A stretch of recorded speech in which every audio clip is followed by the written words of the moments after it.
اب آپ دیکھ لیجئے کہ پاکستان میں 90% لوگ اس وہم میں مبتلا ہیں کہ ان پر جادو ہے اور تعویذ ہیں اور ان کے کاموں کو باندھ دیا گیا ہے، اس میں رکاوٹ ہے۔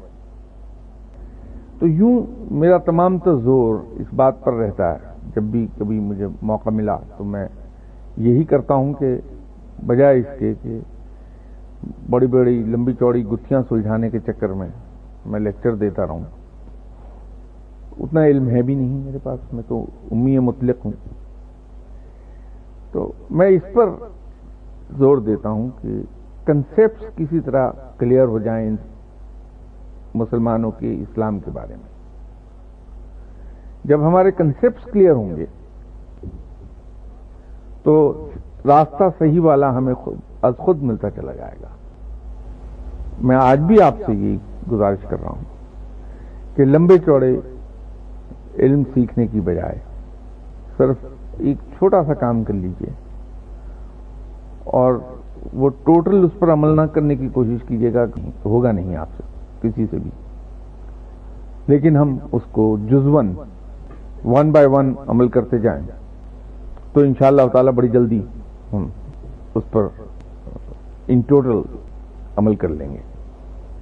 وہ یہ ہے کہ ہم سب نے بچپن میں دینیات پڑھی ہے، اس دینیات میں آپ صلی اللہ علیہ وسلم کی حیات طیبہ کے مختلف پہلو بھی ہم نے پڑھے ہیں، اور یہ آپ صلی اللہ علیہ وسلم کی حیات طیبہ کا ایک معجزہ ہے کہ ہم میں سے وہ لوگ جو کلاس 5 میں تھے آج سے 50 سال پہلے، 60 سال 70 سال پہلے، وہ باقی سب بھول گئے ہوں گے ہم نے کیا پڑھا، لیکن وہ حیات طیبہ صلی اللہ علیہ وسلم کا وہ حصہ ہمارے ذہن سے نہیں محو ہوتا، کبھی یاد ہے، ازبر ہے ہمیں۔ تو زندگی میں کوئی فیصلہ کرتے وقت، کوئی قدم اٹھاتے وقت، کوئی عمل کرتے وقت ذرا سا ریکال کر لیں کہ دینیات میں جو ہم نے پڑھا تھا اس کے مطابق آپ صلی اللہ علیہ وسلم نے ایسے موقع پر کیا عمل فرمایا تھا، اس کی نقل کر لیں۔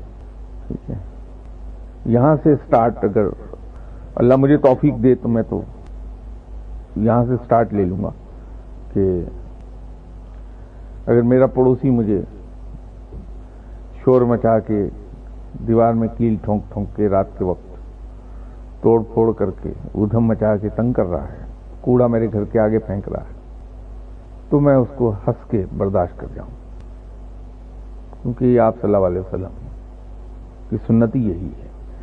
تو یہ پڑوسی کے معاملے میں میں آپ صلی اللہ علیہ وسلم کی سنت پہ عمل شروع کر دوں گا، یہاں سے سٹارٹ لے لوں گا میں۔ دوسرا یہ ہے کہ کوئی شخص اگر مجھے گالی دیتا ہے، برا بھلا کہتا، میرے خلاف سازشیں کرتا، تو میں آپ صلی اللہ علیہ وسلم کی سنت پہ عمل کر لوں گا۔ ان دو سے میں سٹارٹ لے لوں گا اور پھر میں مہینہ بمہینہ ایک سنت بڑھاتا چلا جاؤں گا۔ تو واقعتاً کیا ہوگا کیا نہیں ہوگا مجھے نہیں معلوم، لیکن میرا ایمان ہے کہ میں اس طریقے سے قرآن پر عمل کر رہا ہوں گا، اور اگر میں قرآن پر عمل کر رہا ہوں گا تو میں اپنے رب کو بڑا عزیز ہو جاؤں۔ تو باقی علم لینا، حاصل کرنا اچھی بات ہے، ضرور کوشش کیجیے، لیکن یہ یاد رکھیے کہ پہلے جو چیزیں ہمارے پاس اویلیبل ہیں ان پہ عمل تو کر لیں۔ عمل کرنا زیادہ ضروری ہے بنسبت کہ انسان کی فریڈم ہے، انسان کو وہ جو چاہے ڈسیشن لے لے، جو چاہے کر لے۔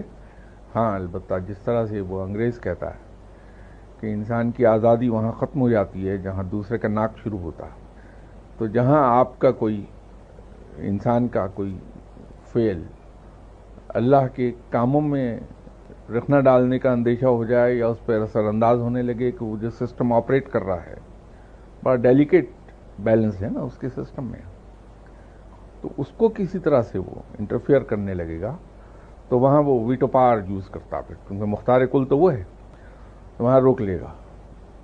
یا دوسری صورت یہ ہو جائے گی کہ وہ جیسے ماں بچے کو کھیلنے کی آزادی دے دیتی ہے کہ گھر میں جہاں چاہے کھیلتا رہے، لیکن جب وہ آگ کو پکڑنے لگے گا تو ماں ایک دم سے آ کے اس کا ہاتھ پکڑ لیتی، وہ رول بھی ادا کرتا ہے۔ تو وہ اس کے قادر مطلق اور مختار کل ہونے کا پریروگیٹو ہے. یہ یہاں بہت اس پہ گفتگو ہو چکی. انسان بڑی کمپلیکس چیز ہے. دیکھنے میں تو بظاہر یہ صرف دو چیزوں پہ ہی مبنی ہے. ایک اس کا جسم اور دوسری عرف عام میں روح اور روحانی اصطلاح میں قلب. تو انسان کے جو جسم کی فارمیشن ہوئی اس میں 4 بیسک انگریڈینٹس استعمال ہوئے: مٹی، پانی، گرمی اور ہوا. اور پھر اس میں رب تعالیٰ نے تمام طرح کی خصلتیں رکھ دیں. اس میں چرند پرند اور درند کی بھی خصوصیات ہیں. پھر اس میں شیطانی صفات بھی ہیں اور فرشتوں کی اسی خصلت بھی اس کی موجود ہے. وہ ڈیپینڈ کرتا ہے کہ یہ میں جسم کی حد تک بات کر رہا ہوں، قلب نہیں. یہ ڈیپینڈ کرتا ہے کہ وہ کن خصلتوں کو اجاگر کرتا. اگر تو اس نے اپنی زندگی محدود کر لی صرف کھانے پینے تک، آرام کرنے تک، اور باقی چھوڑ دیا، تو سمجھ لیجئے کہ وہ حیوانات میں داخل ہو گیا. یہ صرف حیوانی صفت ہے کہ جس طرح جانور کھایا پیا اور سو گئے. یا پھر شیطانی صفات جس میں شر ہے، شرارت ہے، غصہ ہے. ان صفات کو اس نے فالو کر لیا اور باقی کو اگنور کر دیا اس نے، تو پھر وہ اس کے پیروکاروں میں داخل ہو گیا. اور اگر اس نے اس فرشتوں کی سی صفات کو حاصل کرنا چاہا تو پھر وہاں پر انسان کا جو دوسرا حصہ ہے وہ کاؤنٹ ہو جائے گا، جس کو آپ قلب کہہ لیجئے، جان کہہ لیجئے، روح کہہ لیجئے. کیونکہ پھر وہ رحمانی صفات کی طرف جائے گا اور رحمانی صفات پر عمل کرتے ہوئے اخلاص کے ساتھ وہ اللہ کا قرب حاصل کر لے گا اور رب کی تجلیات کا مشاہدہ ہونے لگے گا اسے. تو یہ رب کی تجلیات کا مشاہدہ ممکن صرف اور صرف ان رحمانی صفات کی بنا پہ ہو جائے گا. اب سوال یہ پیدا ہوتا ہے کہ جس طرح جسم کی تخلیق ہو گئی، اس کے 4 انگریڈینٹس بتا دیے، تو قلب کے بھی 4 انگریڈینٹس ہونے چاہیے. اس کی ماہیت کیا ہے؟ اب روح کی ماہیت کے بارے میں تو آپ صلی اللہ علیہ وسلم نے بھی منع فرما دیا کہ اس کو ڈسکس نہ کرو، اور اللہ نے بھی کہا کہ کہہ دو کہ یہ امر الہی ہے. اس لیے اس کی ماہیت کو تو ڈسکس کیا نہیں جا سکتا، لیکن اس سے متعلق دوسری چیزوں کو یقیناً ہم ڈسکس کر سکتے ہیں اور اس سے فائدہ بھی اٹھا سکتے ہیں. اب جب آپ شیطانی صفات کو قابو پہ کر لیں تو اس کی مثال بالکل ایسی ہو جائے گی کہ آپ ایک موز اور گھوڑے کو رام کر لیں، اسے ٹیم کر لیں. تو جب ایک موز اور گھوڑا ٹیم ہو گیا تو پھر اس کی تمام انرجیز آپ کے کام آنے لگیں گی کہ اس پہ سواری کر لیجئے. آپ کو ایک جگہ سے دوسری جگہ وہ بڑی تیزی سے پہنچا دے گا عام گھوڑے کی نسبت، اس لیے کہ وہ موزور ہے. لیکن اب وہ ٹیم ہو گیا تو اس کی انرجیز چینلائز ہو گئی ہیں ان اے پرٹیکولر ڈائریکشن. اور یہ جو غصہ ہے اس کو آپ بطور ہتھیار استعمال کر سکتے ہیں. اگر یہ ٹیم کر لیا آپ نے اسے تو یہ پھر غصہ تباہ کاری اور تخریب کاری کا ذریعہ بننے کے بجائے انسان کے نفس کو قابو کرنے میں کام آنے لگے گا. تو نفس کو قابو کرنے کا ایک آسان ترین طریقہ یہ ہے کہ اس کی نفی کرنی شروع کر دی جائے. اور نفی اس سینس میں یہ نہیں کہ آپ تھکے ہیں اور آپ کا دل آرام کرنے کو چاہ رہا ہے تو اس کی نفی کرنی شروع کر دیں. وہ تو جسم کا آپ پر حق ہے کہ اسے آرام پہنچائیں. نفی اس سینس میں کہ اگر نفس میرا نماز کے وقت پر سونے پہ مجبور کر رہا ہے تو میں اس کی نفی کر دوں. اگر یہ ذائقہ دار چیزیں مانگ رہا ہے تو میں اس کو بد ذائقہ چیزیں کھلاؤں تاکہ یہ ٹیم ہو جائے، پھر اس کی خواہش کرنا بند کر دے. اگر یہ گناہ کی طرف راغب کر رہا ہے مجھے تو میں اس وقت عبادت میں مصروف ہو جاؤں تو یہ آہستہ آہستہ ٹیم ہو جائے گا. پھر اس کی نفی دوسری سینس میں ہو سکتی ہے کہ یہ کسی شخص نے مجھے آ کے برا بھلا کہہ دیا، گالیاں دے دیں. اب دل یہ چاہ رہا ہے کہ میں اس سے جواباً اس کو گالیاں دوں،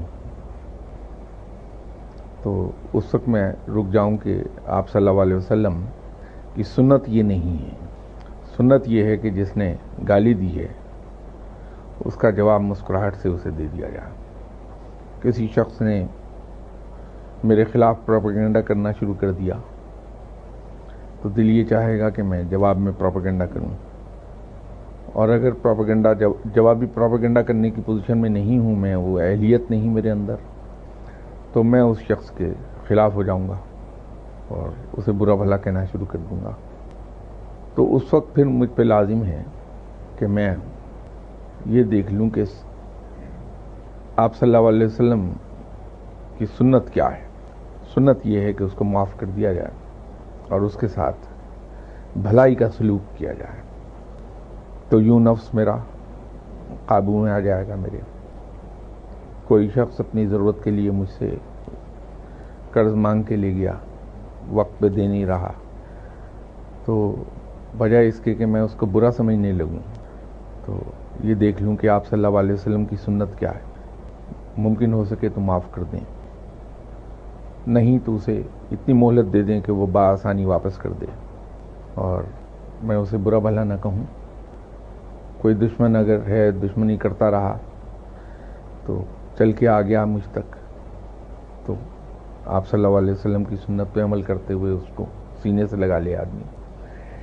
یہ تمام اسی طرح کی اور چیزیں جب ہم کرتے ہیں تو وہ نفس کی نفی ہو گئی. اور جب نفس کی نفی ہونے لگتی ہے تو جس قدر نفی کرتے چلے جاتے ہیں ہم، اسی قدر روح کی لطافت بڑھتی جاتی ہے. روح لطیف ہوتی چلی جاتی ہے ہماری، اور جوں روح ہماری لطیف ہوتی ہے تو اس کی پرواز بڑھنے لگتی ہے، کیونکہ ہلکی چیز ہمیشہ بلندی کی طرف جاتی ہے. تو جب اس کی پرواز بڑھتی ہے اور یہ سلسلہ ہمارا جاری رہتا ہے تو دن بدن اس کی لطافت بڑھتی چلی جائے گی اور اسی نسبت سے اس کی پرواز بھی بڑھتی جائے گی. تو پھر ہم اس عالم خلق سے عالم امر کی طرف پرواز کرنے لگتے ہیں. عالم خلق وہ ہے جہاں ہم رہ رہے ہیں. اصل میں یہ لفظ خلق جو ہے لغتی معنی اس کے ہیں کسی چیز کا اندازہ کرنا، میئر کرنا. تو چونکہ اس دنیا میں ہر چیز مقدار اور ماس، کوانٹٹی اینڈ ماس، اس پر میئر ہوتی ہے، اس لیے اس جہان کو عالم خلق بھی کہا جاتا ہے روحانی زبان میں. اور عالم امر وہ ہے جو کوانٹٹی اور ماس سے بیونڈ ہے. تو پرواز اس طرف ہونے لگتی ہے پھر ہماری، اور وہیں عجائبات عالم کا مشاہدہ ہونے لگتا ہے. تو عجائبات عالم کا مشاہدہ اس لیے ہونا ضروری ہے کہ جب تک کہ ہم کسی صانع کی مصنوعات کو نہیں دیکھیں گے تو اس صانع کی بڑائی کا اندازہ ہمیں ہو نہیں سکتا. جب تک کہ آپ کسی آرٹسٹ کی بنائی ہوئی پینٹنگز کو دیکھیں گے نہیں، اس کا مشاہدہ نہیں کریں گے، تو اس آرٹسٹ کے فن کی بڑائی اور بلندی کا آپ کو اندازہ نہیں ہوگا کہ کس درجے کا وہ آرٹسٹ ہے. اسی طرح جب تک کہ عجائبات عالم کا مشاہدہ نہیں ہوگا تو رب تعالیٰ کی بڑائی اور بزرگی کا ادراک ہوتا نہیں. تو یوں ہمیں رب کے مشاہدے کے مقام پر پہنچنے سے پہلے عجائبات عالم کا مشاہدہ کرنا ضروری ہے. تو رب تعالیٰ یوں عجائبات عالم کا مشاہدہ کرانے لگتا ہے، تو وہاں سے اللہ تعالیٰ کی بڑائی کا ادراک ہونے لگتا ہے انسان کو، اور رب تعالیٰ پر یقین اور رب تعالیٰ پر بھروسہ دونوں صحیح معنوں میں پیدا ہونے لگتے ہیں. کیونکہ عالم خلق میں تو اس پر یقین اور اس پر بھروسہ صرف لپ سروس ہے، اور اس کا انجام وہی ہے جو ہم روز دیکھتے ہیں کہ انسان رب تعالیٰ کو مالک کل مان رہا ہے، اس کو قادر مطلق مان رہا ہے، اور یہ مانتا ہے کہ اس کے حکم کے بغیر کوئی پتہ نہیں ہل سکتا. یہ بھی تسلیم کرتا ہے کہ کوئی کسی کو فائدہ نہیں دے سکتا اگر رب فائدہ نہ پہنچانا چاہے، اور کوئی کسی کو نقصان نہیں دیتا جب تک کہ رب اسے نقصان نہ دینا چاہے. یہ مانتا ہے. لیکن صبح سے شام تک جس آدمی سے آپ ملیں گے وہ آپ کو کہتا ہوا دکھائی دے گا کہ صاحب کسی نے میرا رزق باندھ دیا ہے، میرے کاموں کو روک دیا ہے، مجھ پر جادو کر کے اس نے میرے تمام کاموں کو ختم کر دیا. زبان سے وہ قادر مطلق کسی کو مانتا ہے، رازق کسی کو مانتا ہے، اور عملی یقین اس کا یہ ہے کہ وہ یہ سمجھتا ہے کہ کوئی بھی شخص جادو یا تعویذ کے زور سے میرا رزق باندھ دے گا. تو یہ کیفیت عجائبات عالم کے مشاہدے کے بعد سے ختم ہونے لگتی ہے. وہاں جو واقعتاً صحیح معنوں میں رب تعالیٰ پر ٹرسٹ ہے، بلیف کے ساتھ ساتھ ٹرسٹ بھی پیدا ہونے لگتا. تو یہ مشاہدہ پھر بڑھتے بڑھتے رب تعالیٰ کے مشاہدے پر پہنچ جاتا ہے کہ اس کی تجلیات کا مشاہدہ ہونے لگتا ہے. تو ضروری پہلو یہ ہے کہ بجائے جسم کی پرورش کرنے کے انسان اپنے قلب کی، اپنی روح کی پرورش کرے. جب میں قلب کہتا ہوں تو اس سے مراد دل نہیں ہے دنیاوی زبان میں. دل تو گوشت کا ایک لوتھڑا ہے، وہ اس قلب کی سواری کا، اس کی مکان کا رول ضرور ادا کر رہا ہے. کیونکہ یہ دل تو جانوروں میں بھی ہے، پرندوں میں بھی ہے، سب میں ہے، لیکن قلب جو ہے وہ بمعنی روح کے ہے.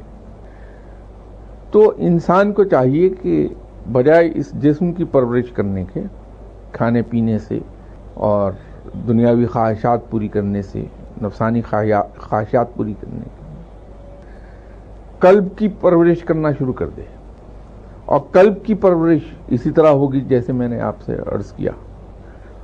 تو بجائے اس کے کہ ہم لفاظی کے اندر جائیں اور لمبے چوڑے مجاہدے اور ریاضتیں آپ کو سمجھانے کی کوشش کی جائے، جس کے نتیجے میں یہ ہو کہ یا تو سمجھ ہی کچھ نہ آئے کسی کو، یا اتنا مشکل نظر آنے لگے کہ انسان بھاگ جائے اس سے کہ یہ تو بہت دشوار کام ہے، میں کیسے کروں گا.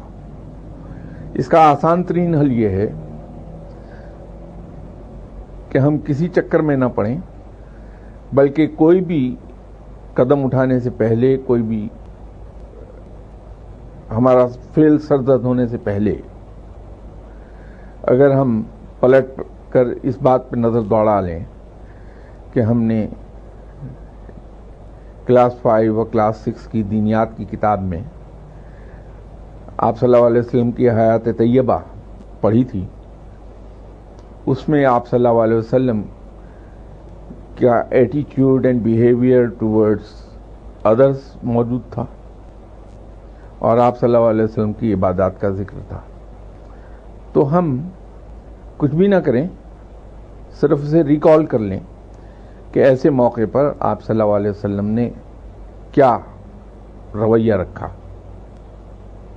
اس سنت پہ عمل کر لیں تو یوں ہمارے قلب کی پرورش ہونے لگے گی. اور اس میں لطیفہ یہ ہوتا ہے کہ قلب کی پرورش تو ہوتی ہے اور اس کے انعامات بھی ملتے ہیں. جیسے میں نے عجائبات عالم سیر کی بات کی، لیکن اس کے ساتھ ساتھ دنیا بھی سنورنے لگتی ہے. یہ ہمارا وہم ہے کہ جو فقیر ہے، درویش ہے، وہ اس پر دنیا تنگ ہوتی ہے یا وہ دنیا سے بیزار ہوتا ہے، دنیا سے کنارہ کش ہو جاتا ہے. ایسا بالکل نہیں ہے، بلکہ میرے خیال میں درویش سے بہتر دنیاوی طور پر کامیاب آدمی ملنا مشکل ہے. وہ اس طرح سے کہ دیکھیے، انسان کو دوسروں کی نظر میں ذلت کیوں ملتی ہے؟ مختصر الفاظ میں اگر ہم دیکھ لیں کہ وہ ڈیوٹی میں کوتاہی کرے گا، وقت کی پابندی نہیں کرے گا، وعدہ خلافی کرے گا، بددیانتی کرے گا، چوری چکاری کرے گا، یا اور اخلاقی بے قاعدگیوں میں مبتلا ہو جائے گا، تو یوں خلق خدا اسے برا کہنے لگتی ہے، اس سے بچنے لگتی ہے، اور اس آدمی کی ترقی کی راہ میں یہ چیزیں رکاوٹ بن جاتی ہیں. لیکن اگر کسی نے آپ صلی اللہ علیہ وسلم کی سنت کو فالو کر لیا، اس نیت سے نہیں کہ میری دنیا سنور جائے گی، اس نیت سے کہ میری آخرت سنور جائے گی، مجھے قرب الہی حاصل ہو جائے گا، اللہ کی دوستی نصیب ہو جائے گی، اور اس کی دوستی سے بڑھ کر کوئی چیز یوں نہیں کہ ایک تو وہ ہمارا خالق ہے، ہمارا مالک ہے، ہمارا آقا ہے. تو جس طرح سے ہم دنیا میں اس چیز میں فخر محسوس کرتے ہیں کہتے ہوئے کہ صاحب پرائم منسٹر جو ہے وہ ہمارا ذاتی دوست ہے، ہمارے گھر پہ آتا ہے، میں اس کے گھر کسی وقت بھی جا سکتا ہوں، پریزیڈنٹ جو ہے اس کے ساتھ میری دوستانہ تعلقات ہیں. تو اس میں ہم فخر کیوں کرتے ہیں؟ اس لیے کہ وہ ایک ہیڈ آف دی گورنمنٹ ہے، دوسرا ہیڈ آف دی اسٹیٹ ہے. اس میں ہم فخر محسوس کرتے ہیں کہتے ہوئے کہ اس سے دوستی ہے ہماری، اور ہم سیف فیل کرتے ہیں کہ ہمارا کام رکے گا کوئی نہیں کیونکہ ہم اس کے دوست ہیں. تو رب تعالیٰ تو سب جہانوں کا مالک ہے، تو اگر اس کی دوستی ہمیں نصیب ہو گئی تو پھر کسی کام کے رکنے کا کوئی سوال ہی نہیں ہے.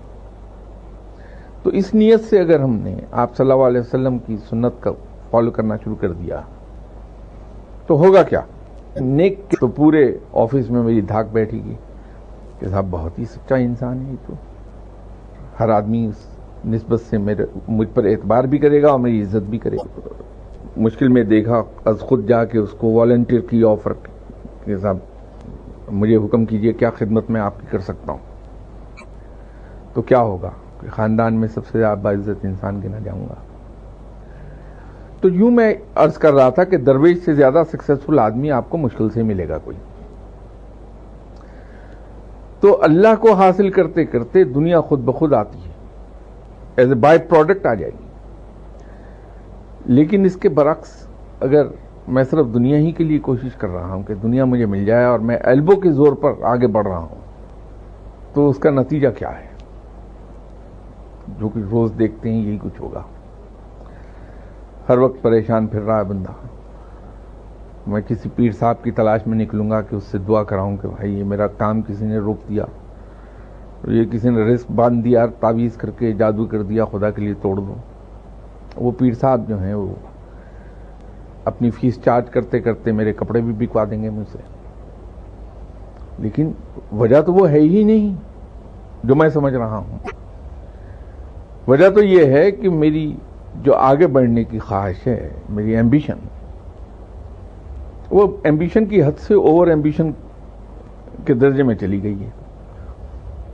اور اب میں جائز ناجائز چیز سب روا رکھے ہوں آگے بڑھنے کے لیے، یا مختصر لفظوں میں یہ کہ میں ایلبو کے زور پر بڑھ رہا ہوں آگے. تو کون بڑھنے دے گا مجھے؟ جگہ جگہ مجھے رکاوٹوں کا سامنا کرنا پڑے گا، ریزسٹنس آئے گی بہت زیادہ. جب ریزسٹنس آئے گی تو میری آگے بڑھنے کی رفتار بہت کم ہو جائے گی، اور پھر میں اسی سلسلے میں رہ جاؤں گا کہ میں کسی دعا کرنے والے کے پاس جاؤں، کسی تعویذ والے کے پاس جاؤں، کسی عملیات کے آدمی کے پاس جاؤں، اور وہ کر نہیں پائے گا کیونکہ یہ اس چیز کو کوئی حل کرے تو میں آگے بڑھوں. تو دنیا کے لیے کوشش کرنے سے سوائے ناکامی کے ملنا کچھ بھی نہیں ہے. تو دونوں ہی جہان ہاتھ سے گئے، دنیا بھی گئی اور آخرت بھی میرے ہاتھ سے چلی گئی. جبکہ پہلی جو صورت میں نے عرض کی آپ سے، تو وہ ایک ہی جہان کے لیے کوشش کی، وہ آخرت تھی. بلکہ اس کی بھی کوشش میں کیوں کروں؟ میں اس کی کوشش کیوں نہ کروں کہ مجھے دوست کی دوستی نصیب ہو جائے، تو دونوں جہان خود بخود میرے ہو گئے. دنیا بھی میری، آخرت بھی میری. تو اس لیے میں ہر ہفتے ایک چیز پر زور دیتا رہتا ہوں کہ آپ اپنی زندگی میں اپنے اوپر بھی یہ اس بات کو ایکولی اپلیکیبل سمجھتا ہوں کہ اگر ہم بغیر یہ دیکھے کہ اس سے حاصل کیا ہوگا، وہ دل میں نہ لائیں کہ اس کا حاصل کیا ہے. دل میں یہ لائیں کہ ہمیں اپنے دوست کی قربت چاہیے. تو اس پہ عمل شروع کر دیں کہ جس حد تک ممکن ہے، ہیومنلی پاسبل ہے، جس حد تک ہم آپ صلی اللہ علیہ وسلم کی سنت پہ عمل کرتے چلے جائیں، اسپیشلی اپنی روزمرہ کی زندگی میں. تو میں آپ کو یقین دلاتا ہوں کہ آپ سے زیادہ سکسیسفل دنیا دار کوئی نہیں ہوگا.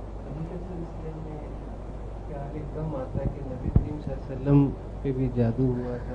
دیکھیے، اس سلسلے میں ایک دن پہلے بھی ذکر ہوا. میں نے اس دن بھی یہ کہا تھا کہ آپ صلی اللہ علیہ وسلم کا معاملہ کچھ مختلف ہے. یہ کس کی مجال ہے کہ ایسی ہستی جو اللہ کے بعد سب سے بڑی ہے اور اللہ کے ایسے حبیب ہیں کہ وہ وجہ تخلیق کائنات بن گئے. اللہ کا عشق آپ صلی اللہ علیہ وسلم کے ساتھ اس درجے کا ہے کہ آپ صلی اللہ علیہ وسلم اس کائنات کی وجہ تخلیق ہے. اور آپ صلی اللہ علیہ وسلم کے ساتھ اللہ کا عشق اس درجے کا ہے کہ اللہ کوئی کام نہیں کرتا، صرف احکامات جاری کرتا. ما سوائے ایک ہی مصروفیت ہے اس کی کہ وہ اپنے محبوب صلی اللہ علیہ وسلم پر درود بھیجتا ہے. یہ وہ واحد کام ہے جو ذاتی طور پر کرتا. تو جب ایسا مقام ہے آپ صلی اللہ علیہ وسلم کا جو کہ ہے، تو پھر یہ کیسے ممکن ہے کہ ایک دنیا دار یہودی ایسی ہستی پر جادو کر دے؟ یہ ممکن ہی نہیں. لیکن جادو ہوا. اس کی وجہ یہ تھی کہ جیسے رب تعالیٰ نے یہ چاہا کہ اپنے حبیب کو بشکل بشر پیدا کرے، ہم ہی میں سے پیدا کرے، تاکہ ہمیں یہ حجت نہ رہے کہ ہم آپ صلی اللہ علیہ وسلم کی سنت پر عمل کیسے کر سکتے ہیں، وہ تو انسانوں سے ماورا تھے. تو اس لیے بشکل بشر پیدا کر دیا کہ ہمیں یہ حجت نہ ہونے پائے، ہمیں یہ بہانہ نہ ملے کبھی. تو جب آپ صلی اللہ علیہ وسلم کو بشکل بشر پیدا کیا تو آپ صلی اللہ علیہ وسلم کو ان تمام چیزوں سے گزارا جس سے ایک عام انسان گزر سکتا. آپ نے تبلیغ فرمائی، نیکی کی طرف لوگوں کو بلایا، جواب میں جو کچھ سلوک قریش نے کیا وہ آپ کے سامنے ہے. طائف میں خون ایڑیوں تک بہہ گیا آپ صلی اللہ علیہ وسلم کا، لوگوں نے اوجڑیاں تک سر اوپر پھینکی. پھر آپ کی نرینہ اولاد آپ کی آنکھوں کے سامنے رخصت ہو گئی. بیٹی جس سے بے انداز پیار تھا، ایسی بیٹی جس کی آمد پر تعظیماً آپ کھڑے ہو جاتے تھے، اپنی چادر بچھا دیتے تھے زمین پر، ایسی بیٹی کے ہاتھ پر چھالے بھی دیکھے چکی چلا چلا کے، شولڈر پر مشق کے سٹریپ کا نشان بھی دیکھا، فاقے بھی کیے، پیٹ پہ 2 پتھر باندھ کے جنگیں بھی لڑیں، یہودی سے قرض بھی لیا اور اس یہودی کی سخت باتیں بھی برداشت کی. آپ کا کیا خیال ہے کہ اگر رب چاہتا تو جیسے خود آپ صلی اللہ علیہ وسلم نے فرمایا کہ اگر میں چاہوں تو کوہ احد پورے کا پورا سونے کا ہو جائے، تو یہ کیا ممکن نہیں تھا؟ اسی طرح ظاہر کر دیا کہ جادو کا وجود دنیا میں ضرور ہے لیکن میرے کلام سے بالا تر نہیں ہے، میری قدرت سے باہر نہیں ہے. تو میری کلام کی صورتیں اس کو توڑ دیں گی، ورنہ یہ ممکن ہی نہیں تھا کہ آپ صلی اللہ علیہ وسلم اس طرح سفر کرتے. ہم یہ تو دیکھتے ہیں آپ صلی اللہ علیہ وسلم پہ جادو ہو گیا، لیکن یہ نہیں دیکھتے کہ آپ نے کہیں لوگوں سے نہیں کہا کہ لوگوں کو توڑ کر دو کیونکہ میرا رزق باندھ دیا معاذ اللہ کسی نے، یا مجھ پہ بیماری طاری کر دی ہے تعویذوں کے ذریعے سے. یہ نہیں کہا. ہمیں اس پر بھی نظر رکھنا چاہیے کہ آپ صلی اللہ علیہ وسلم کا عمل ایسے موقع پر کیا تھا. رب تعالیٰ پر بھروسہ اور یقین اسی طرح تھا، صرف اس کے کلام کو استعمال کیا اور اس جادو سے نجات مل گئی. یہ صرف امت کے لیے نمونہ تھا اور کچھ نہیں تھا. رب کی تجلیات کا ذکر فرمایا ہے، تو اس کو تھوڑا الیبوریٹ کریں گے کہ یہ کیا ہوتی ہیں؟ دیکھیے، میں رب کی تجلیات کو کارخانہ قدرت کے معنوں میں یوز کر رہا تھا. رب تعالیٰ کا کارخانہ قدرت ایک عام آدمی کی نظر سے اوجھل رہتا ہے، لیکن وہ لوگ جو رب کے ہو جاتے ہیں، رب انہیں سب سے پہلے تو عجائبات عالم کی سیر کراتا، اور جب ان لوگوں کی روح کی لطافت بڑھتی ہے تو پھر انہیں کارخانے قدرت کی سیر کرانے لگتا ہے.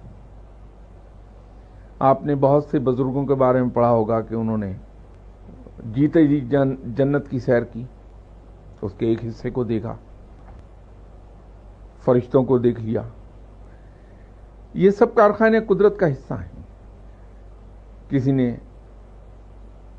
جو آسمانوں کے درمیان جہان بستے ہیں ان کی سیر کی، کیا آپ کو اکثر کتابوں میں فقیروں کے بارے میں مل جائے گا. تو یہ سب کارخانے قدرت کا حصہ ہے. تو میں رب کی تجلیات کو بمعنی کارخانہ قدرت استعمال کرتا ہوں. جو جدھر آپ کا ذہن گیا ہے رب کی تجلی، اس کا مشاہدہ تو حضرت موسیٰ علیہ السلام نے کوہ طور پر کیا تھا.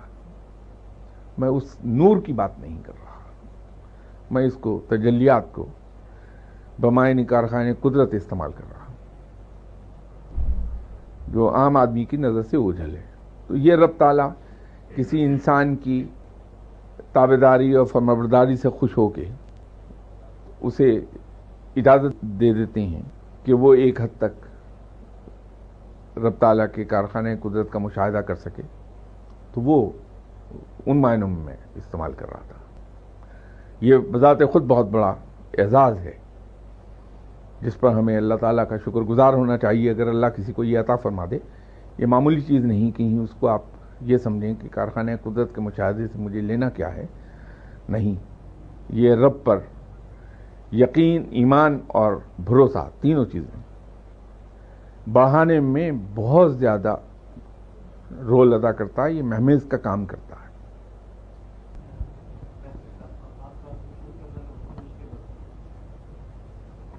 دیکھیے، جب ایک بچہ حصول تعلیم کی طرف بڑھتا ہے تو عام طور پر گھر میں اس کی والدہ اسے الف بے کا قاعدہ ABC سکھانا شروع کرتی ہے۔ یہ چینلائز کر رہی ہیں والدہ اس بچے کی انرجیز کو، اس کے ٹرینڈز کو ایک سرٹن ڈائریکشن کے اندر۔ تو وہ بچہ پھر گھر سے ابتدا کرتا ہے الف بے پی کی، اور حتیٰ کہ اسکول میں داخل ہوتا ہے اور اس کے تعلیم کا سلسلہ جاری ہو جاتا ہے۔ وہاں پر اسکول ٹیچر جو ہے وہ اسے مدد کرتا ہے حصول تعلیم میں ایک پرٹیکولر ڈائریکشن میں۔ اب اس میں مرشد کیوں اتنا ضروری ہے، اس کی سمجھ اس طرح سے آ جائے گی کہ ایک اگر بچہ ہے وہ گھر پہ پڑھتا ہے، بازار میں جاتا ہے، جا کے ٹیکسٹ بکس خرید لاتا ہے اور ان کی اسٹڈی گھر میں کرتا ہے بغیر کسی کی ہیلپ کے۔ اس کے بعد میٹرک کا امتحان دیتا ہے، FA کا دیتا ہے، BA کا دے دیتا ہے، MA کا دے دیتا ہے، پاس ہوتا ہے، MA کی ڈگری آ گئی اس کے ہاتھ میں۔ اس کے مقابلے پر ایک اور بچہ ہے جس نے گھر پہ ٹیوٹر رکھا ہوا ہے، وہ بھی درجہ بدرجہ انہی راستوں سے گزرتا ہوا ہے، ماسٹرز کی ڈگری لیتا ہے۔ پھر اس کے برعکس ایک تیسرا بچہ ہے جو پراپر ریگولر اسکول کے اندر جاتا ہے اور 16 سال سرو کرنے کے بعد ماسٹرز کی ڈگری لیتا۔ اب ان تینوں لڑکوں کے پاس ماسٹر کی ڈگری موجود ہے، لیکن جب آپ ان کی پرسنالٹیز کو دیکھیں گے تو تینوں کی پرسنالٹیز اور لیول آف نالج میں زمین آسمان کا فرق ملے گا۔ ایک ہی مسئلہ ان تینوں بچوں کے سامنے رکھ دیجئے اور اس سے کہیے کہ اس کا سولوشن وہ سجیسٹ کرے اپنی تعلیم کی روشنی میں۔ تو جو پہلا بچہ ہے جس نے بغیر ٹیوٹر کی مدد کے اور بغیر اسکول گئے ماسٹرز کی ہیں، وہ اس مسئلے کی حل میں ٹامک ٹوئیاں مارے گا، left and right, north south running کر کے کچھ دیر کی کاوش کے بعد اس کا حل آپ کو سجیسٹ کر دے گا۔ ٹیوٹر والا بچہ اس سے بہتر پرفارم کرے گا، اور جو اسکول میں گیا ہے اس کے اس چیز کو حل کرنے کے بارے میں جو اس کی پرفارمنس ہے وہ بالکل مختلف ہوگی۔ پھر اسکول میں پڑھا ہوا بچہ جو ہے اس کی پرسنالٹی کے اندر آپ کو ریگولیرٹی، پنکچوالٹی اور team work, team spirit rather, sportsman spirit جو ہے اس کی وہ، اور جو گروپ ٹاسک کی عادت ہوتی ہے وہ اس شخص کے اندر بہت ہوگی۔ دوسرے لفظوں میں اس کی تمام پرسنالٹی کی تربیت ہو چکی ہوتی ہے، پرسنالٹی کے تمام پہلوؤں سے، اس کی پرسنالٹی گرومنگ جس کو ہم کہتے ہیں، پرسنالٹی گرومنگ ہو جاتی ہے، اور اس کے ساتھ ساتھ اس کی کیریکٹر بلڈنگ ہوئی ہوتی ہے۔ لیکن باقی دو بچوں کے اندر فرق ہوگا، ٹیوٹر والا پھر بھی بہتر ہوگا، لیکن وہ جو بغیر ٹیوٹر کے ہے وہ بغیر کسی ڈائریکشن کے ڈگری لیے ہوئے ہیں۔ تو مرشد کا رول اس سے زیادہ کچھ نہیں ہے کہ وہ آپ کی تربیت کرتا ہے، محنت وہاں بھی آپ ہی کرتے ہیں، بغیر مرشد کے بھی محنت آپ ہی کرتے ہیں، لیکن مرشد آپ کی پرسنالٹی کے تمام پہلوؤں کی تربیت کرتا ہے غیر محسوس طریقے سے، کیونکہ ایڈوائس جو ہے وہ ہمیشہ انسان کے اندر ری ایکشن ڈیولپ کرتی ہے، وہ ریپیل کرے گی بندے کو۔ تو مرشد تھرو ایڈوائس آپ کی تربیت نہیں کرتا، وہ پرسنل ایگزامپل سے تربیت کرتا ہے آپ کی، تو آپ لاشعوری طور پہ اسے کاپی کرنے لگتے ہیں، تو یوں آپ کی اپنی پرسنالٹی کی تربیت ہو جاتی ہے۔ اس لیے مرشد ضروری ہے۔ لیکن یہ کہنا کہ صاحب مرشد کے بغیر دنیا میں کچھ نہیں، وہ بیکار باتیں. رب سب کا ہے، آپ رب کے ساتھ اپنا تعلق براہ راست قائم رکھ سکتے ہیں، اس کو کوئی اعتراض نہیں. وہ آپ سے بالکل نہیں کہے گا کہ آپ کسی وسیلے کے ذریعے سے آئیے، اس لیے کہ تو مالک ہے آپ کا، وہ آقا ہے. تو جہاں اس کے ہم پر بہت حقوق ہیں تو بحیثیت اس کے ادنا غلام کے ہمارا بھی اس پر حق ہے. وہ یہ ہے کہ ہم اپنی تمام ضروریات کے لیے اس کی طرف دیکھیں، اس کو رجوع کریں. جب ہم مشکل میں ہوں ہم اپنے آقا کی طرف دیکھیں کہ وہ ہماری مدد کرے گا، اور جہاں ہم کسی مشکل میں ہوں اور اس سے گائیڈنس کی ضرورت ہو تو ہم اس کی طرف رجوع کریں. یہ ہمارا حق ہے اپنے رب پر. تو اس کے لیے وہ قطعاً ہمیں ہمارا حق ادا کرتے وقت یہ نہیں کہے گا کہ تم اپنے مرشد کے ذریعے کیوں نہیں آئے. وہ سب قصے کہانیاں ہیں، اس میں یقین نہ رکھیے. ہاں، مرشد کی ضرورت ہے آپ کو، اسی طرح جیسے آپ کو اسکول کی یا اسکول ٹیچرز کی ضرورت ہے. طرف علماء کرام جو کہ پردہ فرما چکے ہیں وہ بھی، اور جو حیات ہیں وہ بھی، سر ان کا بھی ایک سسٹم چل رہا ہے. سر ایک ہی سلسلے کی دو کڑیاں ہیں، دو پیرل چیزیں ہیں، یا you can approach directly to Almighty. دیکھیے وہ ایک لمبا سبجیکٹ ہے. اب میرے پاس صرف 1 منٹ ہے باقی، کیونکہ اس کے بعد پھر اڑ جائیں گے ہم لوگ سب. اگر آپ اس لمبے سبجیکٹ کو کسی ایک دن کے لیے مؤخر کر دیں تو جیسے آج انسان کے بارے میں ذکر شروع کیا، ابھی یہ ختم نہیں ہوا، یہ نیکسٹ سنڈے پھر اس کا دوسرا حصہ ہم بات کریں گے اس پہ، تو اس پر بھی بات ہوگی. میں اصل میں چلنا یوں چاہ رہا تھا کہ انسان سے شروع کرتے کرتے پھر دین اسلام اور اس کے مختلف پہلوؤں پر بات کرتے ہوئے قیامت کے ذکر تک جاتے. تو یوں میں آج سسٹمیٹیکلی شروع ہوا تھا، تو اس کو بھی انشاءاللہ ضرور ٹچ کریں گے، اس سبجیکٹ کو اس پہ بات کریں گے انشاءاللہ. قرآن کریم میں آتا ہے کہ اللہ تعالیٰ وسیلہ ڈھونڈو، تو یہ پھر اس کا کیا مطلب ہوا؟ دیکھیے، ہم وسیلے سے مراد اگر یہ لے لیں، جیسے میں نے ابھی عرض کیا کہ اسکول میں ایک بچہ جو جاتا ہے وہ ایم اے کرنے کا، ماسٹرز کرنے کا وسیلہ ڈھونڈے ہوئے ہے، کیونکہ اس کی تمام تر ایفرٹ جو ہے وہ چینلائز ہو کے ایک صحیح ڈائریکشن میں چلی گئی ہیں، اس کی انرجیز صحیح ڈائریکشن کی طرف چینلائز کر دی ہیں ٹیچر نے. تو ٹیچر وسیلہ ہے اس کے حصول تعلیم کا. لیکن ماسٹرز کی ڈگری ٹیچر کو صرف پکڑ لینے سے نہیں ملے گی، وہ محنت کرنے سے ملے گی. تو محنت اسٹوڈنٹ کی اپنی ہے، ٹیچر اس کا گائیڈ ہے، اور جو سسٹم وہ انٹروڈیوس کرا رہا ٹیچر وہ وسیلہ بن رہا ہے اس کے لیے. تو رب تعالیٰ جو یہ کہتا وسیلہ ڈھونڈو، وہ یہ ہے کہ ہر شخص اگر اپنے اپنے انداز میں رب کو ڈھونڈنے میں لگ گیا تو وقت اس کا ضائع ہوتا رہے گا. لیکن اگر اس نے ایک وسیلہ ڈھونڈ لیا جو اس کو صحیح ڈائریکشن میں گائیڈ کر دے، رب سے ملا دے وہ اس سسٹم کے ذریعے، تو وہ وسیلہ بن گیا.